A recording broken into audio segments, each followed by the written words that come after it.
Shirley is a graduate of Johns Hopkins University. She's one of Betsy Bryant's students, so you know she has to be very, very sharp. And she's now with the Penn, at the University of Pennsylvania. And she's been working in TT-110. This is their second season. And as you know, TT-110 was an RC project that was conserved, and now she's doing the epigraphy. So we can take care of 100% of everything.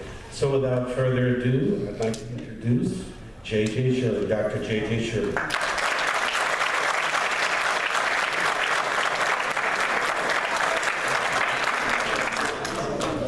Thank you, John, for giving me a nice introduction on the spur of the moment. Is it possible to dim the lights a little bit?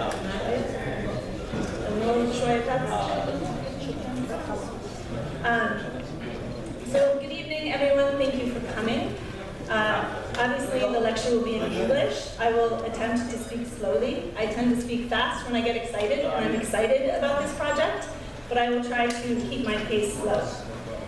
Before I start, I just want to give a series of thank yous to the various people that have helped to make this project possible. And indeed, I am very pleased to be able to present the work that the TT-110 Epigraphy and Research Field School has been doing over the past 2 years, and to share with you more information about the program of the field schools, what it is we are in fact doing. I'm especially happy to be able to present this information to you here in the Mummification Museum, which has this wonderful lecture hall, and of course, as you all know, contains many important objects from ancient Egyptian history and civilization. Before I begin, as I mentioned, I would like to thank the many people that have been instrumental in seeing this project goes forward each year. I hope I don't leave anyone out. If I do, my sincere apologies. And hopefully I have everyone. But know that even if you're not mentioned by name, you are very much thanked. So, to start with, of course, I need to thank the Ministry of Antiquities in Cairo for granting permission to carry out the field project, the field school, particularly Dr. Mamdou Al-Damati, Minister of Antiquities, and Hani Abu Al-Azam, Secretary of the Permanent Committee in Foreign Mission Affairs. In Cairo, the American Research Center in Egypt has been most helpful in facilitating the process of obtaining permits, especially, of course, Director Gary Scott, and Deputy Director and Government Relations, Madame Amira Facade, and Public Programs Coordinator, Ms. Mary Sadak, who has been very helpful in obtaining the field school certificates for the end of the year. In Luxor, our work has been helped in many different ways by the officials of the Ministry of Antiquities. While carrying out the interviews of students, which happens each November, Mr. Shaban Ahmed Abdelgawad assisted us in 2014, and Ms. Hamza Dwidar assisted us in this past fall. They were both very helpful in the selection process. During the work, I must thank in particular Dr. Abdel Hakim Karar, who was in 2015 General Director of Antiquities in Upper Egypt, Mr. Sultan Aid in 2015 General Director in Luxor, and now, of course, General Director of Antiquities in Upper Egypt. Dr. Mustafa Waziri, now the General Director of Antiquities in Luxor, and Mr. Noor Abdel Ghaffar, Director of the Luxor Inspectorate. Likewise, I cannot forget Mr. Mohammed Shahata, Director of the Mummification Museum here, who of course has made it possible to hold this wonderful lecture. On the West Bank, I cannot forget the assistance of Mr. Talat Abdelaziz, the General Director of Antiquities, Mr. Adel Afan, Director of the Foreign Missions Department on the West, Mr. Mohammed Yahya, General Director of the Gorna area, and Mr. Ez Eldin Kamal Al-Nobi, Director of the Middle Area where Theban Tomb 110 is located. Our on-site inspector for the work in 2015 was Ms. Esma Abdel Mahfouz, and she was very helpful and interested in our work and very pleasant to work with. And this year, our on-site inspector for the field school is Mr. Ahmed Hajjaj, who has proved to be an excellent student as well, as you will see in the following lecture. I would also like to thank his colleagues, Mr. Megahed Abdel Mahmoud Mohammed and Mr. Mahmoud Soliman, who have also helped to facilitate our work on site. In terms of working at Tomb 110 itself, I would like to thank especially John Sherman, Associate Director of RC Luxor, and the entire staff of the RC Luxor office, who graciously have provided us with a working space and facilitated our work in the tomb in many different ways. In the tomb itself, Ms. Khadija Adam was instrumental in creating our working environment, and her willingness to share all aspects of the conservation work with our field school students has made our own epigraphic project much easier. In 2015, her conservation team was similarly helpful and patient, I should say, with our need to pass through their working space every morning. On site, I must also thank the RC archaeologists, especially Mr. Saad Bahit and Mr. Ali Hanawi, who helped facilitate our work on the tomb's facade and provided our site tours to our field school, as well as RC photographer Mr. Ayman Damanarani, who has taken many official photos of our work. And this year, RC generously allowed us to utilize objects found during their excavations for our pottery and object drawing field school. So I must thank Mr. Mohammed Naguib and Mr. Saad Bahit for facilitating this. A last and very big thank you goes to my staff and colleagues in the Tomb 110 Epigraphy and Research Field School project. Mr. Will Shank, Chief Epigrapher, without whom half of the project could not in fact take place, and who has become as much a director as am I. Our epigraphy and drawing assistants, Mr. Saeed Mamdour and Mr. Yasser Mahmoud, both of whom have provided us with much more than teaching assistance. And the project manager and my assistant, Mr. Hazan Hammi Sharid, who has ensured that the project has everything it needs, from breakfast with a steady supply of biscuit, because I am a biscuit addict, to drawing equipment and tomb lighting. All three of them have together made it possible for this field school to be so successful. Finally, I should mention, this is the last of the thank yous, that the field school has been generously financed through an Antiquities Endowment Fund grant awarded by the American Research Center in Egypt and made possible by the U.S. Agency for International Development. Now, on to the school itself. Now, as many of you are probably aware, Tomb 110, which belonged to a man named Djhuty, is located at the very southern end of Sheikh Abdul-Ghorna, really on what is the very northern end of Sheikh Abdul-Ghorna, on what is the southern side of El Hoka. The tomb itself belonged to a man named Djhuty, who was a royal butler and a royal herald during the reign of Hatshepsut and Thutmose III, and his tomb is well placed to be near the temple of Hatshepsut at Deir al-Bahri. There it is. There we go. So just in this area, and the temple of Deir al-Bahri being in the bay just back here. Initially, the tomb was examined by Norman Negreri's Davies, one of the early and famous artists who recorded many of the tombs in Thebes, and he, along with photographer Harry Burton from the Metropolitan Museum, made a short publication of the tomb documenting some of the inscriptions and providing photographs of some areas. As you can see, when they were in the tomb in the 1930s, it was completely black and the back hall was still filled with debris. And you can see here the relationship of the Davies house, which still exists and is currently used by the ministry, and where Tomb 110 is located.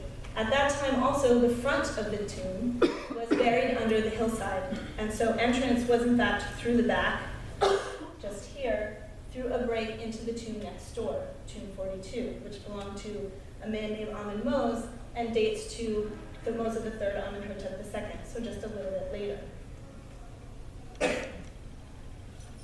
RC, as John mentioned, began its field school project in Tomb 110 several years ago and started by excavating out the original forecourt and entrance of the tomb itself. You can see here an excavation in progress where the original doorway is just starting to emerge, and what we now know is an unfinished statue in its niche at the top of the facade. And this is how it looked, well, last year.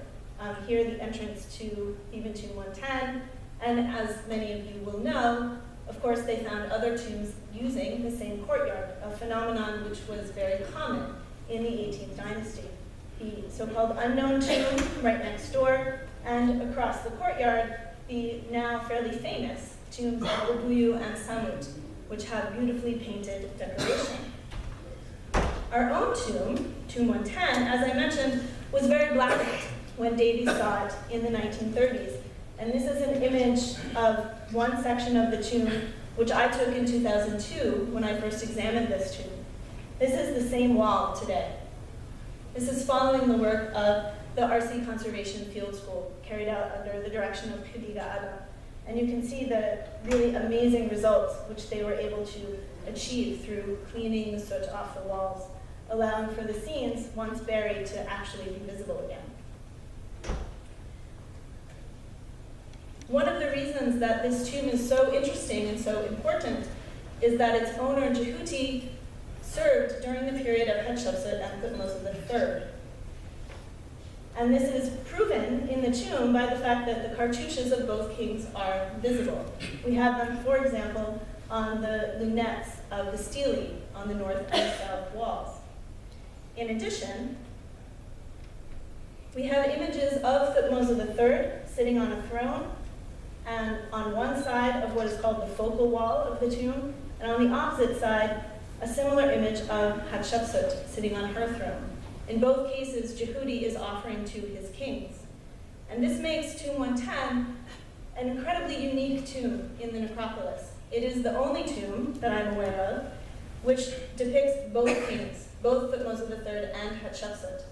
As many of you will know, of course, Hatshepsut was erased from ancient Egyptian memory later on, late in the reign of Thutmose III, and her image and inscriptions were subsequently erased as well. This is certainly the case in Tomb 110, but what is also unique is that you have, opposite her, Thutmose III. Normally, in the 18th dynasty, officials who served Hatshepsut depicted only Hatshepsut. Officials who served Thutmose III depicted only Thutmose III. Officials who served both kings chose one or the other. We do not have depictions of both. So it makes this an incredibly unique tomb. And we know that Thutmose III was in fact intended to be depicted in the tomb, because several of the cartouches which appear in the tomb are original to Thutmose III. They have not been recarved later on. So this provides us with the proof, if you will, that this tomb does in fact date to both kings, and the tomb owner was able to show both kings in his tomb. Djhuty served under Hatshepsut as a royal butler. This is a kind of generic term, but it essentially means that he was part of the household staff in the king's palace, and that he would have been someone who oversaw and controlled the bringing in of food, of drink, the serving of these items within the palace. He was also, under Thutmose III, a royal herald, someone who could speak on the king's behalf, which means that he would have been a person of extraordinary power. He would have been the voice of the king when the king could not be present. And under both kings, he was an offerer of Amen in Karnak. So he was awarded a priestly position as well. He could serve on the king's behalf in the temple. So that gives you a little bit of background about the tomb and the tomb owner and why it is such an important and interesting tomb. Now, as I've already mentioned, RC has undertaken the excavation and conservation of the tomb and the area surrounding it. And the field schools, which RC has already undertaken, were done as a part of the larger APS program of work. For about 4 years, from 2012 to the present, or till last year, RC's Conservation Field School project within the tomb has consolidated the tomb walls and cleaned the surface of much of its soot. It has also worked on the pillared and the transverse halls, and so the entire tomb is now conserved and cleaned and ready for epigraphic recording. In addition, RC's archaeology project has carefully excavated the original courtyard, the pillared hall, the burial shaft, and many of the burial shafts in the associated courtyard. In conjunction with the excavation of the tomb undertaken by RC, in addition, particular groups of objects have already begun to be studied by the RC archaeologists. And so these projects that RC has undertaken, the excavation and the conservation of the tomb, are really the first step in being able to study and publish this tomb, and have led to the continuation of its study through an epigraphic and research field school. So the field school that we are undertaking then is based very much on models of those run by ERA and by ARCI, which train Egyptian inspectors from the Ministry of Antiquities in archaeological techniques and methodology. The Tomb 110 project has two main goals: teaching the necessary epigraphy and drawing skills required to record the tomb, and training the Egyptian students in research and library skills that would provide them with the ability to prepare a tomb report, incorporating what they've learned during the school. Thus far, I think the model has worked exceptionally well. I think my students will agree with me. Everybody nod, yes, okay, good. Just checking. So as I said, so far, we think the model has worked very well, both for the epigraphy and the research portions of the program. In epigraphy, each student now has a fundamental understanding of epigraphy, of why it is important, and what the steps are to undertake an epigraphic project within a tomb or on other carved items, temple walls, blocks, etc.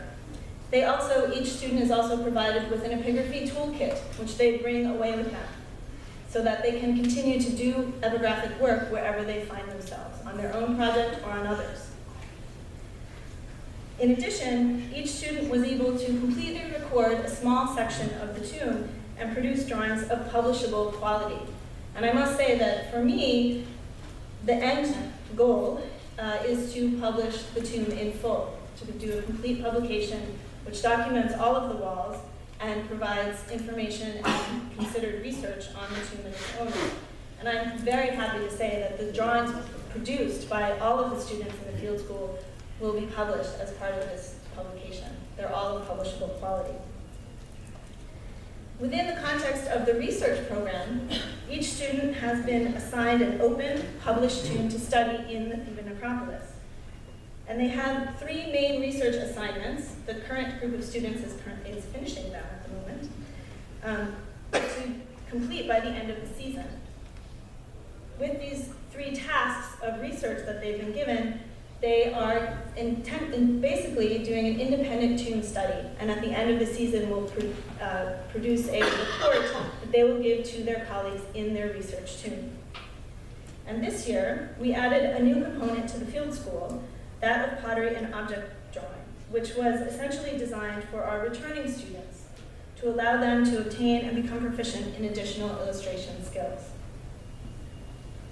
So that gives you a basic overview, I guess I would say, of the field school.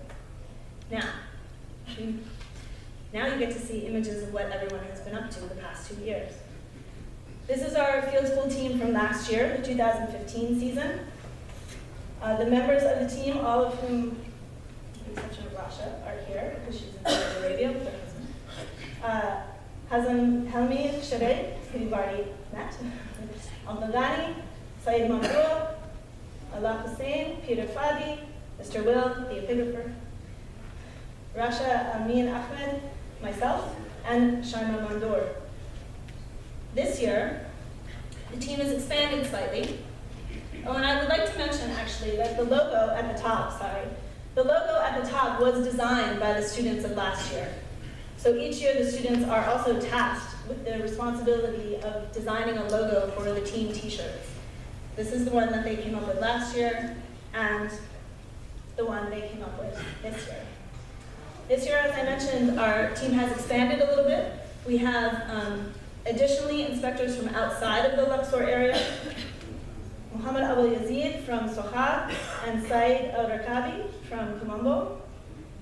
Here in Luxor, Abu al-Hajjaj, again Saeed Mamdour, myself and Mr. Will, Yasser Mahmoud, Hazem Hami Sharif. Returning students, Shaima Mandoor and Peter Fadi, and new students, Nadia Abdul Latif, Mahmoud Hassan Al-Azab, and Ahmed Hajjaj, also our inspector. I mentioned that he was a student. He's very much become part of the school. Now, the field school, as it is run, is broken up into a series of weeks.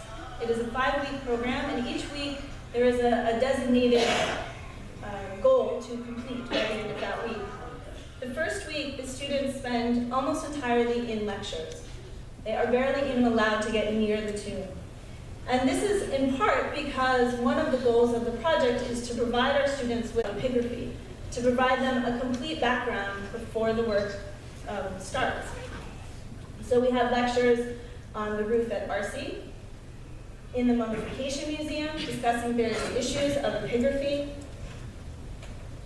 We have lectures which take us on tours of the Theban necropolis.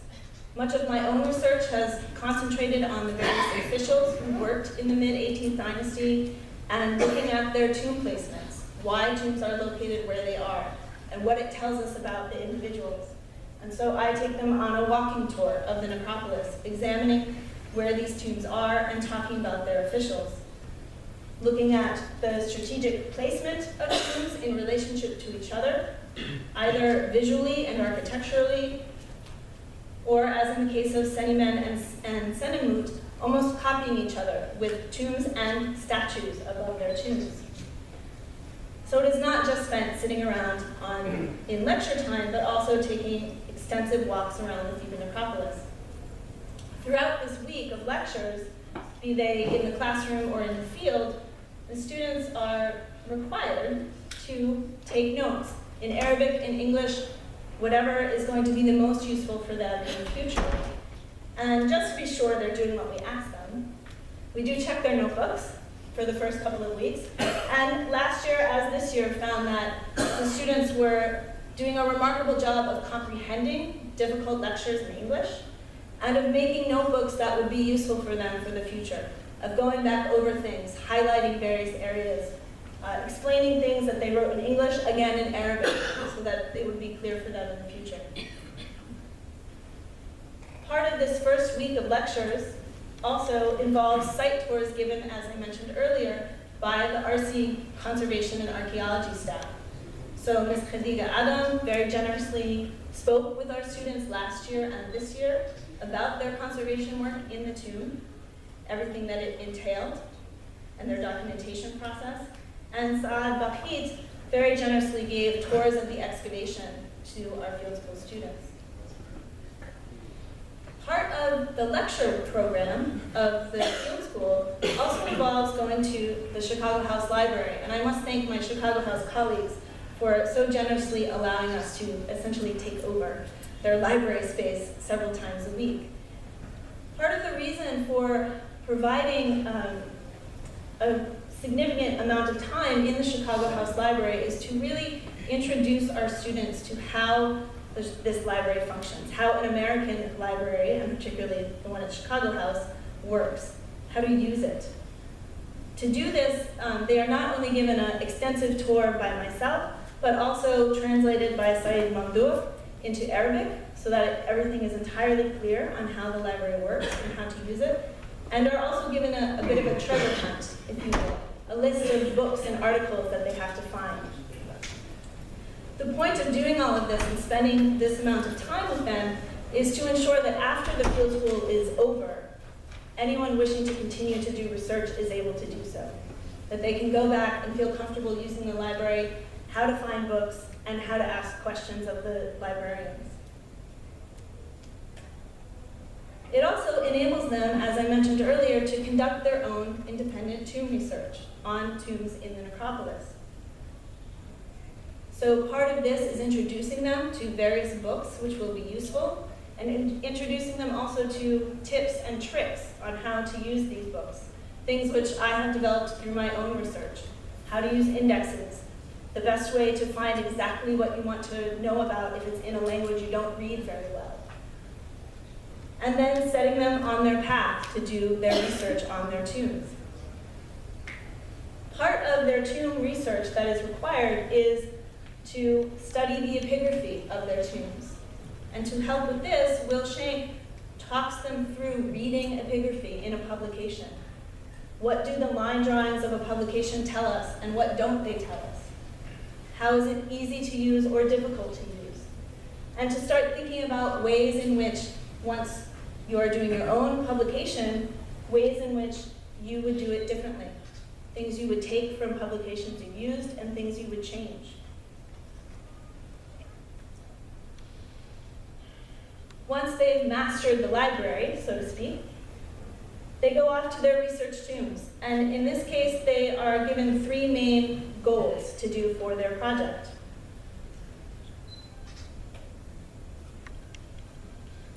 One is to discuss the architecture of the tomb, its plan, how the plans that have been provided in publications may differ from what they see on the ground now, to compare the recording of their tomb in Porter and Moss, the Theban Necropolis volume, to what they see on the walls.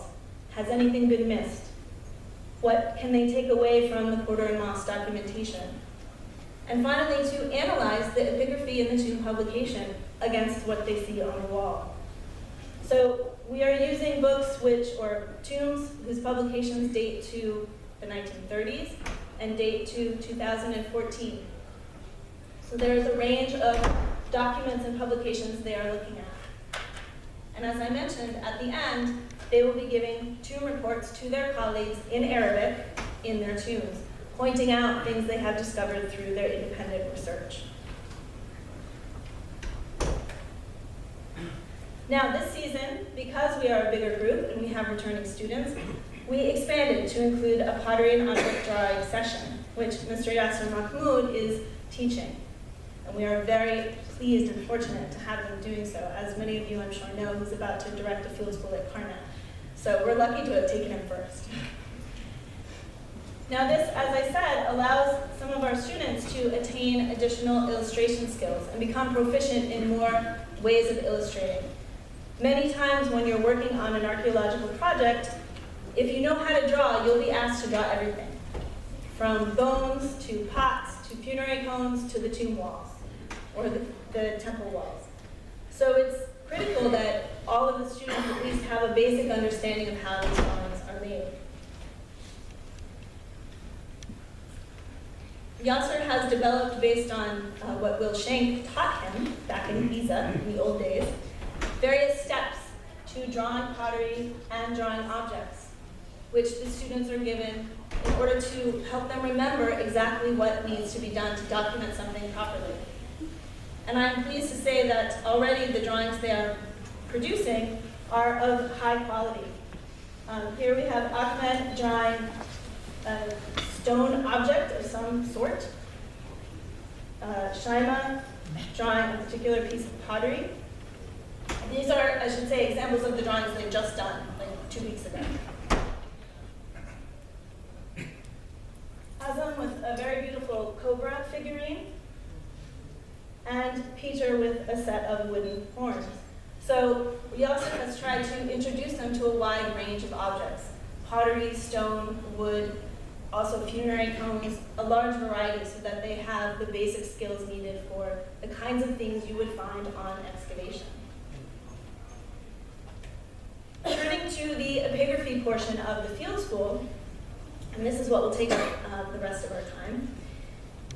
This too has a wide range of things which occur. It's not just throw them on the walls. We have to start first with a series of discussions about the epigraphy, how we will conduct it in Tomb 110. Each tomb or temple or monument requires its own methodology when it comes to epigraphy. Sometimes digital photography is best. Sometimes digital epigraphy is best. Sometimes old-fashioned facsimile, which is what we teach, is the best way to do it. But the idea is to talk about what we have in our tomb and the best way to record it. And to talk with our students about Will's 5 steps of epigraphy.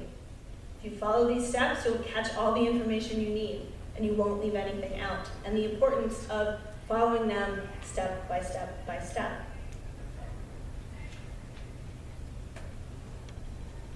The instruction of epigraphy in Tomb 110 in the field school starts at the facade. This is an area which, although only recently discovered due to the RC exhibition, provides us with an ideal practice area for our students. The inscriptions which remain are large, they're in sunk relief, and there is no paint. So it makes it an easy place to start practicing learning how to put plastic on the wall and to start drawing. Last year, excavations were still ongoing in the courtyard, And so we were rather constrained to just drawing a small portion of the front of the facade. As you can see, everyone's kind of crowded around. And I should say also that Syed Mamdouh, our epigraphy assistant, has been instrumental in assisting with the teaching of our students, translating into Arabic, being sure that people understand, our students understand what is going on. And this year in particular, with a larger group and a courtyard, which now is not being excavated, meant that we could spread the students out a little more. And Syed could help some students with their questions, while Will helped others. It also means, though, because we have such a small area of inscription, that occasionally students draw damage. Damage sounds boring.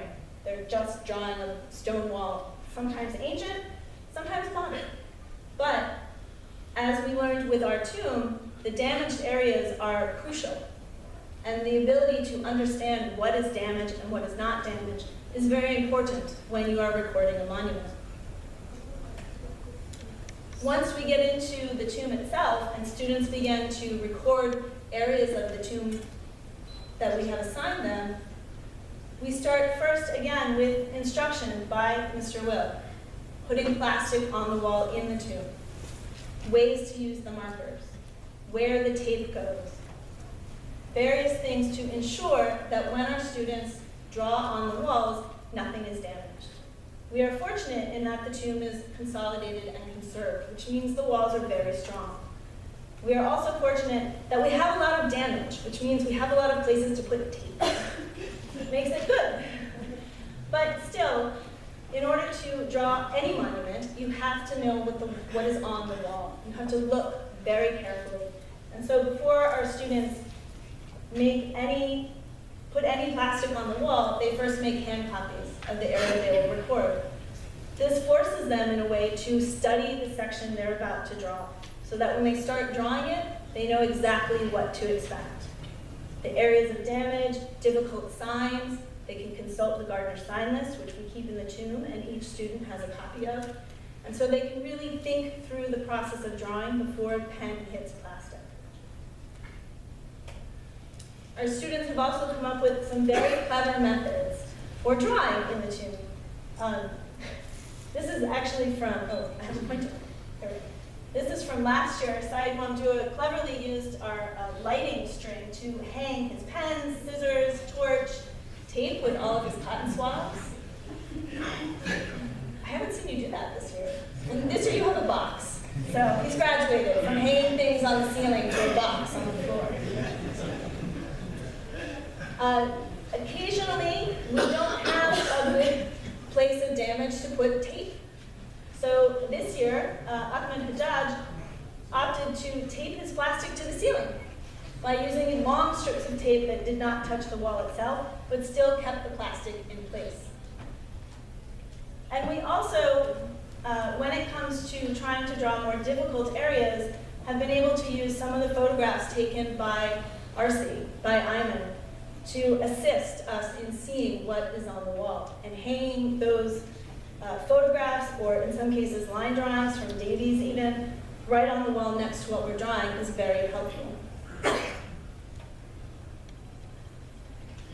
Once the students have made their hand copies have been approved by Mr. Will or myself, then they can get about drawing.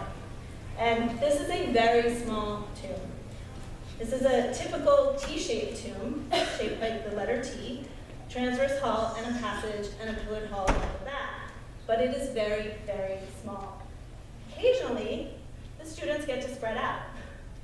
So this, if you can imagine, is the central access. You can fit about 3 or 4 people along one side of the wall. Sometimes they have to squish in order to draw. If they're all drawing in the same space, they have to work out who gets what part of the handrail, who gets to stand outside, who gets to stand inside, and who gets to rest their head. So they've been very good about finding ways to draw the areas they've been assigned. Now, this last part, I'm going to show you some of the examples from each student's work from last year and this year. So in the entry to the passage, the lintel area last year was drawn by Rasha and Said.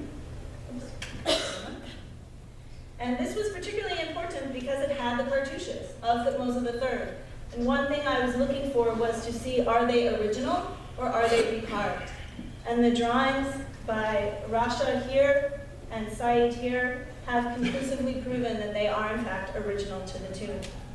So this area of the tomb was carved during the reign of Thutmose III. This year, the recording of that entryway has continued by our students Nadia and Abdulaziz on the entry jambs. And these have proven to be particularly difficult. The stone here is very bad. There's a lot of plaster that's been used to infill the stone, and several erasures of the name of the god Amen have taken place. And so they have, this is a drawing by Nadia and this one by Abdulaziz. They have had to deal with a lot of difficult issues trying to draw this area. This year, Said has moved down the wall a little bit, drawing the Thutmose III kiosk. This was his reward.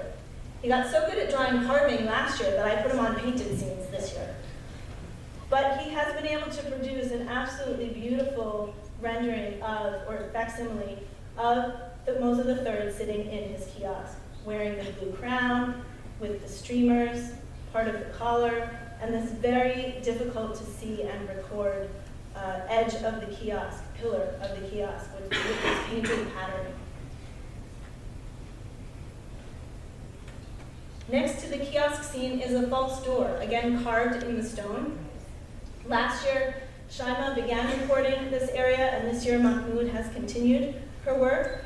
And here again, like with the jambs on the passage entry, we have had to deal with many issues of erasure and plaster, carving into the plaster. And they have done a beautiful, beautiful facsimile of this very difficult false door. Shaima here on the left, and part of Mahmoud's working drawing on the right. And you can see here the erasure of the name of Amen in one of the titles. Now, the Steely have been divided up amongst quite a lot of our students.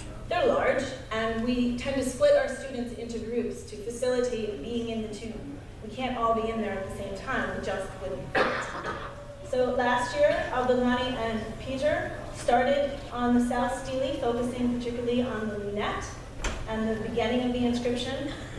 This year, Said al-Rakabi has continued their work on the inscriptions, and Ahmed Hajjaj has been drawing the lunette, the top of the lunette, I should say, the winged sunblitz. Now here too, as with the lintel in the passage entry, understanding what was going on with the area of the cartouches was particularly important. Have they been erased? Have they been recarved? These were originally meant for Hatshepsut. You have traces of her name and of the Mat Kara, of her praenomen. And so understanding what are original, what has been erased, if there are recarvings, the fact that the T's are being erased, are all helpful for understanding the program of destruction in the tomb. And as I mentioned, Ahmed and Said have been continuing the work that Abdelghani and Peter started last year with recording the sun disk here. And this was quite useful because until Ahmed started drawing it, neither Will nor myself realized that there was a wonderful paint line on the carving. We hadn't seen it at all. So our students have also shown us some new things. And Said producing really fabulous facsimile of some of the inscription of the Steely. And again, dealing with particularly difficult areas of destruction, both accidental and intentional. Yasser Mahmoud doesn't get off lightly. Not only is he teaching half of the students, but he's also drawing in the tomb. And we put him on the very important scene of Djhuty offering to Hatshepsut in her kiosk. And he has already produced an excellent facsimile of Djhuty himself and his inscription. And again, as with other areas of the tomb, the inscription here is particularly interesting and important for understanding when Djhuty served under Hatshepsut, the pathway of his career. At the north end of the tomb, the opposite Steely has been drawn last year by Hazem and Allah, who started on the lunette and the beginning of inscription. And continuing lunette were particularly interesting for the same reasons. What is the recarving being done? What are the erasures being done? And so having accurate facsimile drawings of this area tells us a lot about the decoration of the tomb, the timing of the decoration. And the same can be said for the inscription, where you have, for example, here the mention just of the sovereign, Djhuty, with a very difficult and very well done rendering or facsimile of the sign of the sovereign standing. And understanding what the damage is and whether it is accidental or intentional.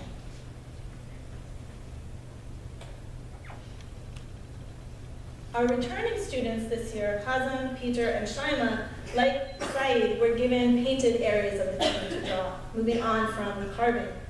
In this case, Hazem has begun recording the newly discovered painted scenes of the entry of the tomb. These are areas which Davies never recorded. They were blocked up until RC made its excavation. And although it doesn't look like much, he has already been able to find the arms of the tomb owner presenting offerings, and this is part of the pile of offerings. So it's a very typical type of scene for the 18th dynasty, but one that we would not have known about otherwise. And the same in the passage. Now that the conservation has been done, that passage particularly was horribly blackened. And so with the conservation, it now becomes possible to try to understand exactly the composition of the offering bearers here. And Shaima and Peter have been hard at work to draw some of the scenes of bringing of offerings, and as we have now uncovered, men carrying or playing tambourines. That's what that giant circle is. It's not a big piece of bread. No ice shams, but a giant musical instrument, which I did not expect at all. So that's an excellent new find for us.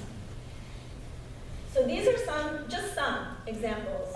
Each of the students has produced at least 4 and sometimes 5 or 6 different drawings through the course of last year and this year. So this gives you just a sampling of what our students have done. Now, part of the field school as well, as I mentioned at the beginning, is to give our students a background and an understanding of the 18th dynasty, of the time in which Djhuty served. And for this, we have also taken 2 field trips. One last year to Jebel Sosila to see the New Kingdom shrines. And these field trips, although they are quite a lot of fun, and we have a good time, are also working field trips. We discuss the epigraphy in the tombs. We point out some of the problems in the line drawings that have been made in earlier publications, and talk about, in the case of Jebel Sosila, what the function of these shrines might have been, because it's not entirely clear.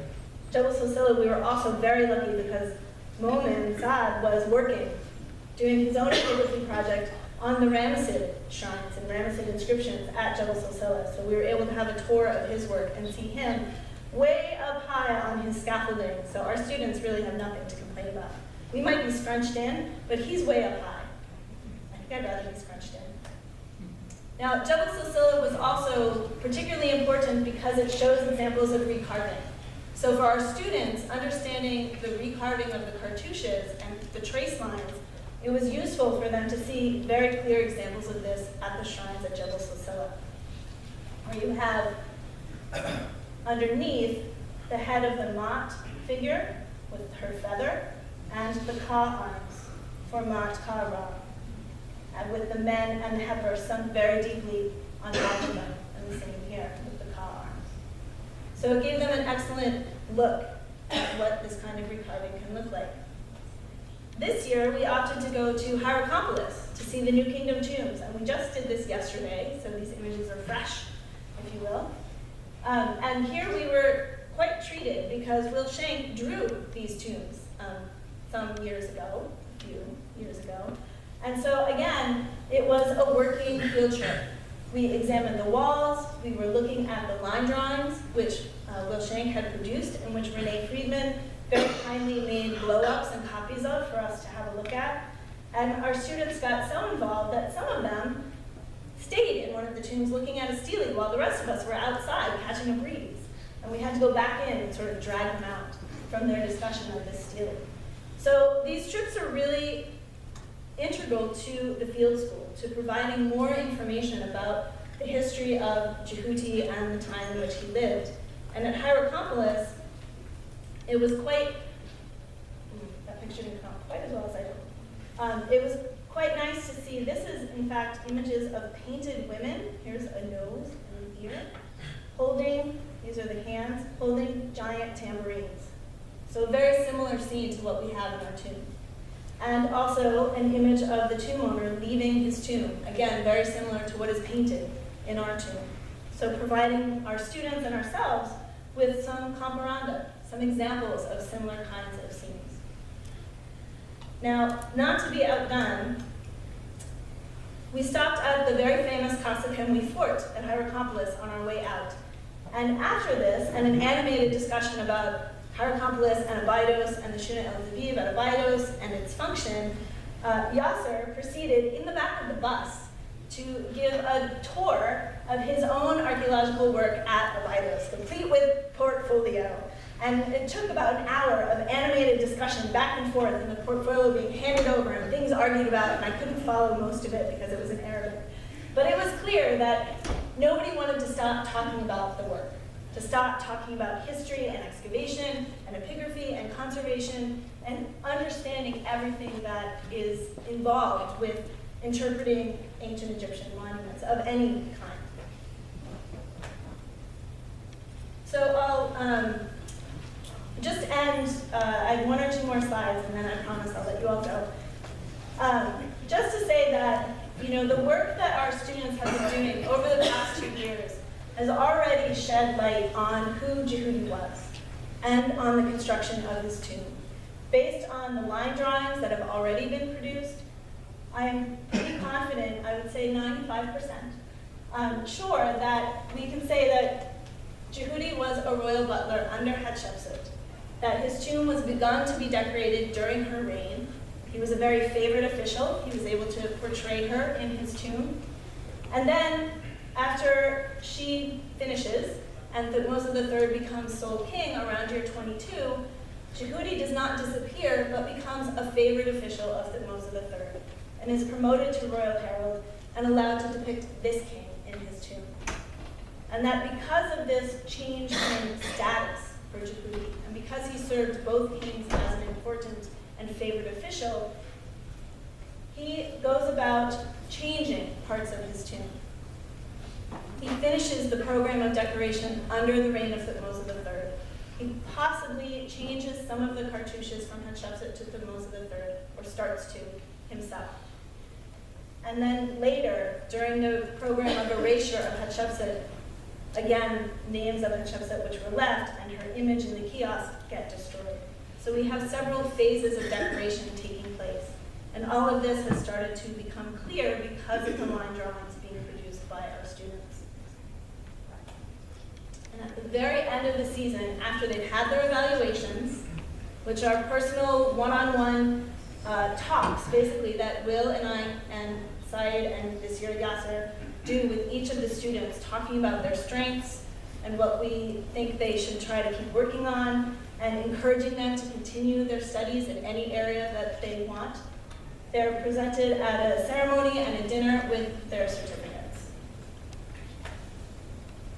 And that is the end of our school. And I hope that you will, every week we try to do updates. We're a little late this week, but this is our, we lost part of it, tt110erfs.blogspot.com. Thank you.